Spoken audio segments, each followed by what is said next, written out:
Bom, hoje nós vamos falar um pouco do vilão, até aproveitando que nós recentemente fizemos a resenha do livro Assistente do Vilão, né? Falar um pouco do tema. A origem da palavra, na verdade, vilão, né, vem do latim vilano. Ele era um servo na Idade Média, né, mais ligado ao senhor feudal, então que ele tinha muito mais regalias do que os demais servos, né, e todo mundo odiava ele, por esse motivo. Né, então ele terminou se tornando o arquétipo do antagonista do herói. Então, assim, né, se a gente for pensar até sobre essa questão de arquétipo, né, na jornada do herói, na verdade, a jornada do herói, mas a jornada do herói é do herói, né, teoricamente não precisa do vilão, não, mas o vilão serve, ou os vilões vão servir, em parte, para testar, né, o herói, para o herói se desenvolver e chegar no seu potencial. Então, teoricamente, para isso, teria a ideia dos vilões, daquelas figuras ardilosas, né, que usam todas as suas habilidades, sua inteligência para ganhar em cima dos outros, né, e o herói vai olhar e falar, pô, tá errado. E eles são pontos muito importantes porque é aquilo que a importância do herói, né, vai ser um reflexo, né, da importância do vilão. Se o vilão não vale nada, o herói também não vale nada. Né? Então, na verdade, o seu herói termina sendo medido pela importância do seu vilão. Né? Quando existe, lógico, nós já explicamos de livros em que não existe uma figura de contraponto do herói, que é o vilão. Né? Às vezes naquelas histórias de grandes terremotos, né? Você não pode dizer que o terremoto é o vilão, ele não é o vilão, ele é o acontecimento que o herói vai ter que salvar as pessoas. Mas isso é outra história, nós já falamos disso. Né? Hoje nós vamos falar um pouco do vilão e agora dos arquétipos. Né? Então, por exemplo, na verdade não de alguns. Né? O primeiro que a gente vai falar é do falso doador. O falso doador, ele é um personagem que aparentemente é bom, né? Ele é muito bem quisto, mas ele termina sendo mal, né? Ou usando por baixo dos panos o poder que ele tem, né? Por fato dele ser bom, doador, conhecido, né? Para fazer o mal e chegar nos objetivos dele. Acho que duas figuras muito conhecidas, né, desse tipo de arquétipo. E a mais conhecida é o senador Palpatine, né, que ele vira o imperador. Então no filme 1, 2, 3 ele parece bom até virar, né, o imperador. E no filme da Mulher Maravilha, o primeiro, lógico, né, o Hades tá ali, ele soa de bonzinho, até ajuda o grupo dela, né, mas ele é o vilão, o vilão doador. Depois desse você tem o Fera, né, então ele usa instintos, a selvageria e tudo para chegar nos seus objetivos. Né, então ele é mais ligado à força bruta, ele é mais ligado, né, a uma coisa mais física. Né, um exemplo clássico é o Dentes de Sabre, né, do X-Men contra o Wolverine. Então ele é o contraponto do Wolverine, né, o vilão do Wolverine. Né. Um outro arquétipo é a figura de autoridade. Né, então é um personagem que, apesar, né, da riqueza e do poder, né, ele usa tudo isso, essa riqueza e esse poder, né, para conseguir os desejos dele, né, para crescer cada vez mais, e ele termina interferindo, né, o herói termina indo contra ele. Né, uma figura clássica desse arquétipo é o Commodus do gladiador, né? Então ele vai lá, mata o pai, né? Ele vai lá, vira o imperador e ele fica lá, né, usando todo esse poder dele, né, e até o gladiador ir lá e destruir, né? Um outro clássico é o traidor, né, que usa trapaça e manipulação ali para conseguir ir atingindo os objetivos dele, né? Então, eu acho que um clássico exemplo desse é o René Belloc, né? aquele arqueólogo do primeiro história do Indiana Jones e a Arca da Aliança ali, né? Que ele é aquele que ele está ajudando os nazistas para conseguir a arca, né? E aí ele vai lá, termina fazendo toda a bagunça. Então ele é bem um exemplo né, do traidor, né? E um outro, né, é o gênio do mal, né? Então é o vilão que usa conhecimento, a sabedoria e tudo que ele tem a mais para conseguir, né, chegar ao objetivo dele e se contrapor ao herói, né? E um exemplo clássico, hiper clássico na verdade, desse tipo de vilão é o Hans Gruber do Duro de Matar, né? É todo bonitão, todo sabe de tudo, consegue tudo, e só no finalzinho que o personagem do Bruce Willis lá consegue zoar, né? E terminar bem. Em Star Wars tem um vilão que é assim também, né? Super famoso, na verdade apareceu nos joguinhos, apareceu no desenho, né?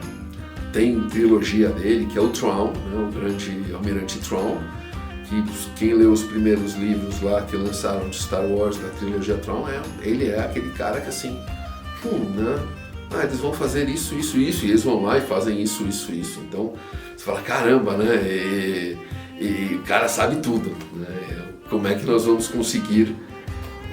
Então é bem interessante esse tipo de vilão. Agora, sobre o vilão em si, assim, ele é um antagonista do herói, mas isso é óbvio, né? Primeiro, ele tem que ser real, ele não pode ser aquela coisa muito exagerada, né? As motivações dele tem que ser lógicas, né? Ele não pode ser aquele cara de sabe, eu quero destruir o mundo, eu quero fazer que fique exagerado, né? Ele tem que ter algumas qualidades positivas, não pode ser um mal encarnado, porque se isso é só mal, ele é irreal. Então, inclusive, a gente até comenta com os grandes vilões de história, né? Termina sendo o Darth Vader de Star Wars. Você vai ver o Darth Vader na trilogia original, ele é bonzinho, Mandalorian fala com o Luke, ele termina mostrando uma humanidade, né? Então, por quê? Porque isso é uma coisa que deixa o vilão mais real, né? Ele tem que ser mais forte do que o herói, então o herói tem que, é bem aquilo que a gente estava falando da jornada do herói, o vilão tem que aparecer para o herói se desenvolver e chegar ao seu potencial para conseguir derrotar o vilão. Então não adianta você colocar um vilão fraquinho. Acho que é aquela coisa bem de joguinho eletrônico, né? Você tem os vilõezinhos que vão crescendo até chegar no final da fase. Aí dá aquele vilão difícil. Aí você continua de novo, os vilõezinhos até chegar no vilão difícil da fase seguinte. É bem isso. Então o vilão, ele precisa ser, né, mais forte que o herói e precisa ser a base, né, a essência da história. Então ele não pode ser um qualquerzinho, né? Ele tem que ser o antagonista. Então, se o herói é o protagonista da história, o vilão é o antagonista do herói. Tem que aparecer, tem que ali estar batendo com o herói sempre, né? Não é aparece eventualmente, né? Então eu acho que esse é o ponto. Inclusive a gente comentou do Darth Vader, né? Um outro vilão super carismático, inclusive que os fãs gostam muito, termina sendo o Coringa do Batman, né? Inclusive, não é à toa que ele foi lá, teve um filme único dele, né? Sem o Batman. Né? Tudo bem que o segundo não foi tão bom, mas... então, é esse ponto, o vilão ser um vilão tão carismático que você fala, nossa, né? Aquela coisa que... é quase o Coringa, o arquivilão do Batman. Tem outros vilões, mas o maior contraponto ao Batman termina sendo o Coringa, né? Assim como o Darth Vader dentro do universo de Star Wars é o vilão, até muito mais do que o próprio Imperador, né? Né? Quem não lembra aquelas cenas do Darth Vader matando o comandante de longe, né? Fazendo aquelas coisas da força. Nossa, você olha pro Imperador e fala, é o vilão mesmo, o Darth Vader, né? Então esse é o ponto, assim. Essencialmente, se você vai criar uma história em que existe a figura do vilão se contrapondo ao herói, você precisa fazer um vilão que ele vai efetivamente se contrapor no sentido de ser tão importante quanto o herói, né? Porque senão ele termina sendo um vilão fraquinho. E um vilão fraquinho não vai ser tão importante quanto o herói. Inclusive até a gente comenta, como no caso, né, do Darth Vader, como no caso do Coringa, e vários outros, tem vilões. Nossa, os vilões são até mais interessantes do que o herói. Até como é que chama aquele de terror, aquele que a menina vai falar com o cara na prisão lá? Silêncio dos Inocentes? Silêncio dos Inocentes, o vilão ali que tá preso, você fala, nossa, ele é a alma da história, né? Não é muito superior até que a protagonista, né? Então, aí faz o filme, né? Você vai assim, pensa numa cena do Silêncio dos Inocentes, aí ele fazendo, você fala, dá até aquele arrepio, né? Você fala, nossa. Então, eu acho que é isso, né? A gente tem que criar um vilão tão importante quanto o nosso herói, para que o nosso herói seja efetivamente protagonista da história, né? E você já criou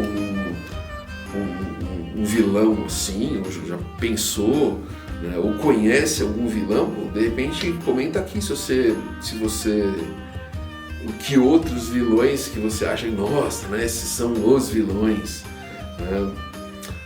E como sempre, deixa um like, ajuda a gente muito, né?